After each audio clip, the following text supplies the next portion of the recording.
again I am showing one of the new concepts that belongs to electrical branch as well as mechanical branch.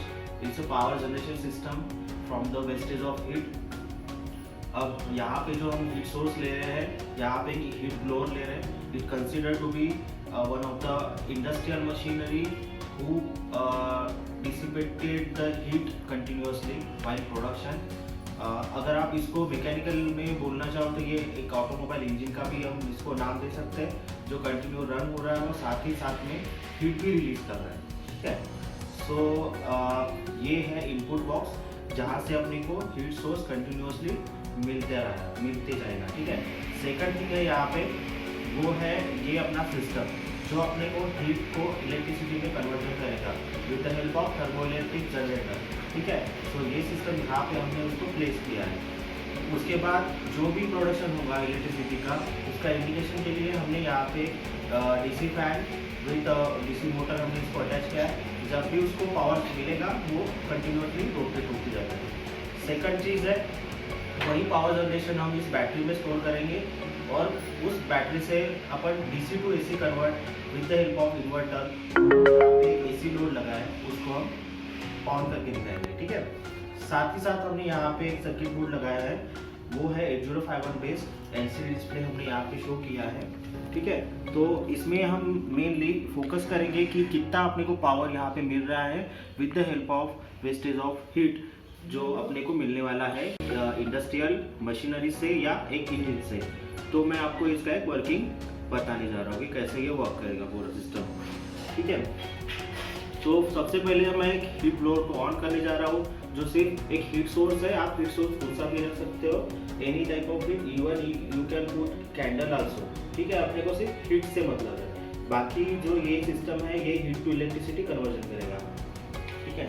तो मैं यहाँ पे इसको place कर रहा हूँ. जैसे आवाज़ सुन पा रहे हो तो ये हीट ब्लोअर चालू हो गया है. चालू होने के बाद आप जैसे यहाँ पे देख रहे हो इलेक्ट्रिसिटी कन्वर्जन हो रहा है और फैन रोटेट हो रहा है.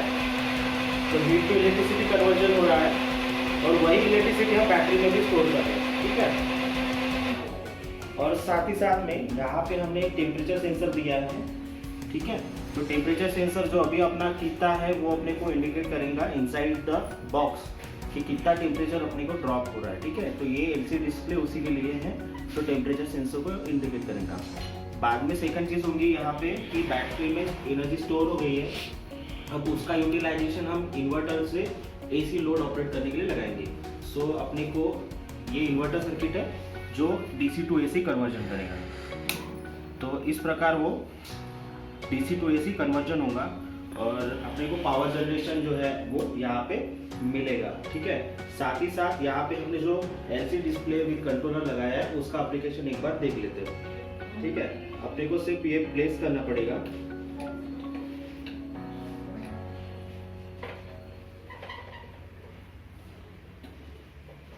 तो जैसे कि आप देख पा रहे हो यहाँ पे उसका नाम आ जाएगा प्रोजेक्ट का, पावर जनरेशन वाला.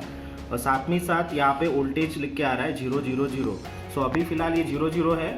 तो जैसे मैं ये प्रूफ जो है पॉजिटिव वाला मैं इस पे रखने जा रहा हूँ तो इसकी वैल्यू चेंजेस होती रहेंगी.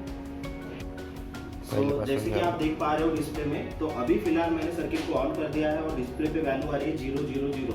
सो अभी मैंने इसको कनेक्ट नहीं किया है. ठीक है. अभी सिर्फ स्विच ऑन किया है सर्किट बोर्ड को. बाद में सिर्फ मुझे ये पॉजिटिव टर्मिनल्स बैटरी पे रखना है. और आप जैसे देख पा रहे हो कि इसका अभी वोल्टेज है 12.6.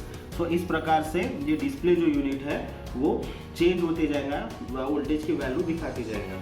ठीक है. सिर्फ ये अपने इंडिकेशन के लिए रहेगा कि कितना वोल्टेज अपने को मिल रहा है एट आउटपुट में. ठीक है. तो इस वे से ये पूरा जो सिस्टम है प्रोजेक्ट का वर्क होगा. इसका मेन एप्लीकेशन यही रहेगा कि जो भी ऑटोमोबाइल सेक्टर है फॉर द व्हीकल्स जहाँ पे इंजन से कंटिन्यू रन हो रहा है और हीट डिसिपेट हो रही है उसका अपन पावर जनरेशन कैसे कर सकते हैं. साथ ही साथ इंडस्ट्री में जहाँ पे मशीनरीज रन हो रही है उससे भी हीट कैसे प्रोड्यूस होती है, जो वेस्टेज आती है जिससे पोल्यूशन होता है, उसको कैसे यूटिलाइज कर सकते हैं again for the power generation. So this is the whole things and hope you like this project. Thanks for watching and please subscribe our channel. Thanks.